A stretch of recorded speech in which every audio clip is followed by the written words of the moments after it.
अस्सलाम वालेकुम friends. Germany का रेजिडेंस परमिट या जर्मनी का जॉब वीज़ा।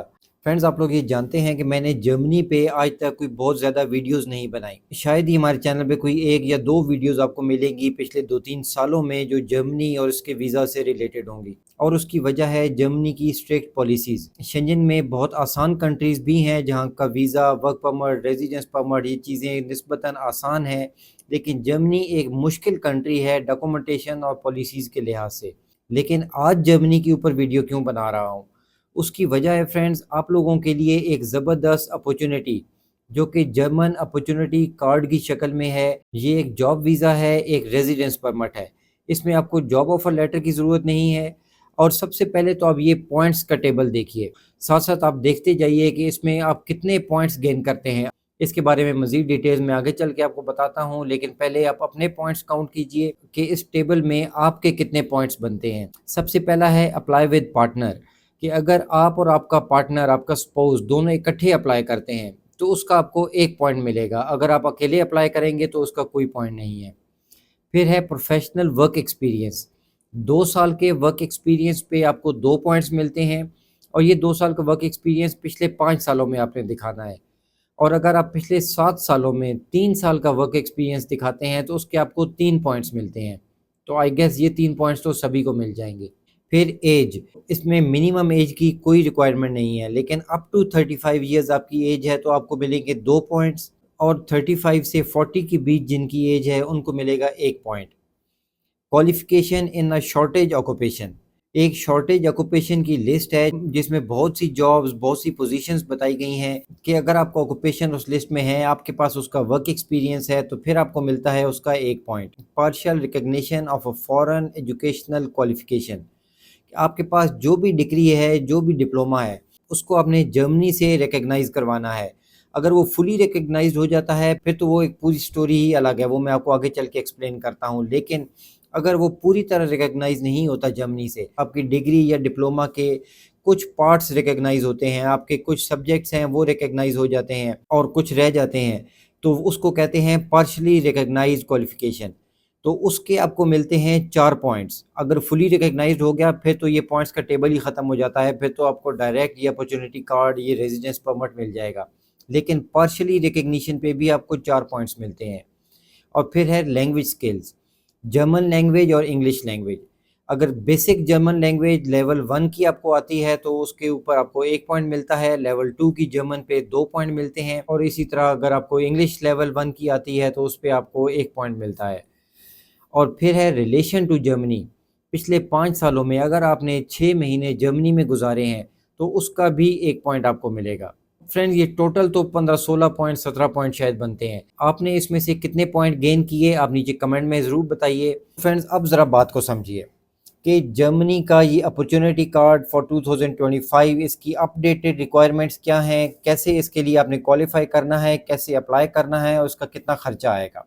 तो फ्रेंड्स, ये अपॉर्चुनिटी कार्ड एक रेजिडेंस परमिट है जो कि 1 साल तक का आपको मिलता है। ये रिन्यूएबल होता है, वहाँ जाके 1 साल के बाद आप इसको रिन्यू भी करवा सकते हैं, और इस पे आप जर्मनी में जॉब तलाश कर सकते हैं। लेकिन जब तक आपको जॉब नहीं मिलती जो कि प्रॉपर जॉब कॉन्ट्रैक्ट के साथ होती है, तब तक आप पार्ट टाइम जॉब जर्मनी में कर सकते हैं, कोई भी कैश की जॉब कर सकते हैं लीगली। छुप के इल्लीगल काम करने की ज़रूरत नहीं है, आपको लीगली वर्क अलाउड होता है। आप इस पे बैंक अकाउंट ओपन कर सकते हैं, सैलरी ले सकते हैं या कैश की जॉब कर सकते हैं, लेकिन आपको काम करना अलाउड है पार्ट टाइम। और जब आपको एक परमानेंट जॉब मिल जाती है जिस पे आपको जॉब कॉन्ट्रैक्ट मिलता है, और फिर आप इस रेजिडेंस परमिट को एक्सटेंड भी करवा सकते हैं। जर्मनी में सेटलमेंट के लिए पहला स्टेप डायरेक्ट एक रेजिडेंस परमिट एक बहुत ज़बरदस्त अपॉर्चुनिटी है, इसीलिए इसका नाम अपॉर्चुनिटी कार्ड रखा गया है।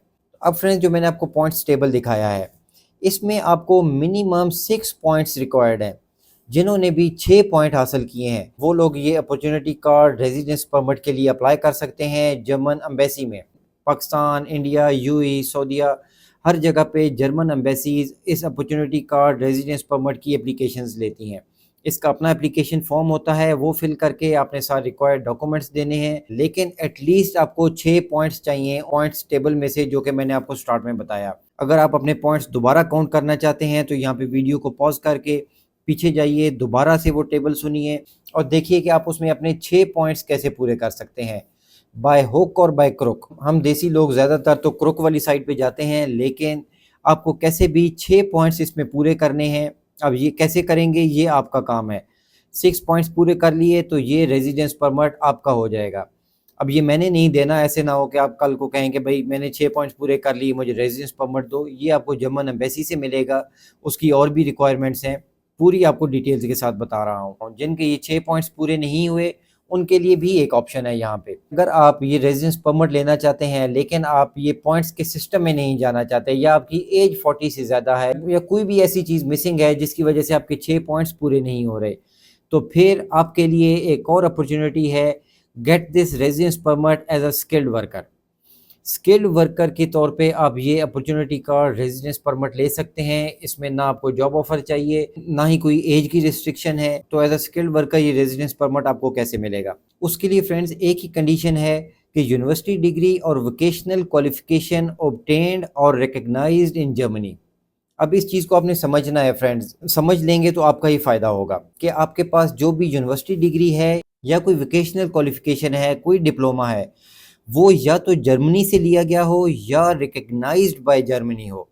अब इंडिया पाकिस्तान में आपने कोई भी डिग्री ली या डिप्लोमा लिया है तो उसको आपने जर्मनी से रिकग्नाइज करवाना है। ये आपके सामने है federal ministry of education and research Germany. इनको आपने अप्लाई करना है अपने डिप्लोमा या डिग्री की रिकग्निशन के लिए।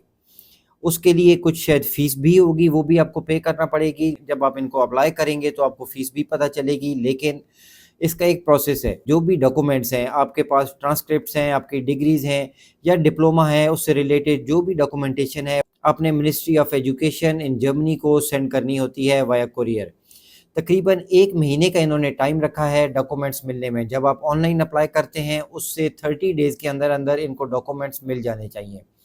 जब इनको डॉक्यूमेंट्स मिलते हैं उसके बाद ये उस पे प्रोसेस शुरू करेंगे, और इसका प्रोसेस टाइम है 3 से 4 महीने का। तो 1 महीने आपके डॉक्यूमेंट्स भेजने में लग गए, 3 से 4 महीने इसका प्रोसेस टाइम है। तो मैक्सिमम आप देख लें कि 5 महीने का शायद ये प्रोसेस बन जाएगा रिकॉग्निशन का।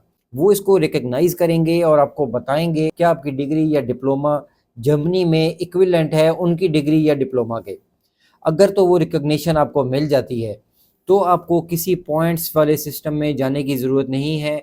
आप डायरेक्ट ये रेजिडेंस परमिट अप्लाई कर सकते हैं अपने होम कंट्री से, क्योंकि आपके पास रिकॉग्निशन है। आपको 1 साल तक का रेजिडेंस परमिट मिल सकता है और आप वहाँ जर्मनी में जाके ख़ुद को सेटल कर सकते हैं। और फ्रेंड्स, ये मैं इसकी बेसिक डिटेल्स आपको बता रहा हूँ। इसकी मज़ीद इन्फॉर्मेशन के लिए लिंक मैं डिस्क्रिप्शन में दे दूँगा। आप ये रेजिडेंस परमिट की सभी डिटेल्स इमिग्रेशन की वेबसाइट से चेक कर सकते हैं, और ये डिग्री या डिप्लोमा रिकॉग्निशन के लिए मिनिस्ट्री ऑफ एजुकेशन का लिंक भी मैं डिस्क्रिप्शन में दे दूँगा। लेकिन एक बेसिक ओवरव्यू मैं आपको दे रहा हूँ कि जो लोग इसमें क्वालिफ़ाई करते हैं उनके लिए बेस्ट अपॉर्चुनिटी है। 2025 में आप जर्मनी में मूव हो सकते हैं और विद फैमिली सेटल हो सकते हैं। खैर, इसकी 1-2 और रिक्वायरमेंट्स और इसकी फ़ीस की बात कर लें फ्रेंड्स। इसमें आपकी एक तो और रिक्वायरमेंट है बैंक स्टेटमेंट। मिनिमम 3 महीने के पैसे आपने शो करने हैं, 6 मंथ्स के, 1 साल के, या जितने ज़्यादा आप शो कर सकें उतना बेहतर है। लेकिन 1091 euro per month, 1091 euros per month requirement है as per updated policy for 2025। ये अपने बैंक स्टेटमेंट में शो कर सकते हैं एक ब्लॉक अकाउंट की शक्ल में। ये पैसे आपने फ़िक्स कर दिए हैं अपने जर्मनी के ट्रिप के लिए। या दूसरी सूरत है इसकी कि अगर कोई जर्मनी में आपका अपना है और वो ये एक रिटन गारंटी देता है कि इनका सारा खर्चा मैं उठाऊँगा, आपको उस गारंटी के बेस पे ही ये रेजिडेंस परमिट मिल जाएगा। और इस रेजिडेंस परमिट की फ़ीस है friends 75 euros. I hope friends ये इन्फॉर्मेशन बहुत से लोगों के लिए यूज़फुल रही होगी। अगर वीडियो से कुछ सीखने को मिला तो प्लीज़ इसको लाइक और शेयर ज़रूर कीजिएगा। अपना और अपने इस चैनल का ख्याल रखिएगा। Thanks for watching. अल्लाह हाफिज़।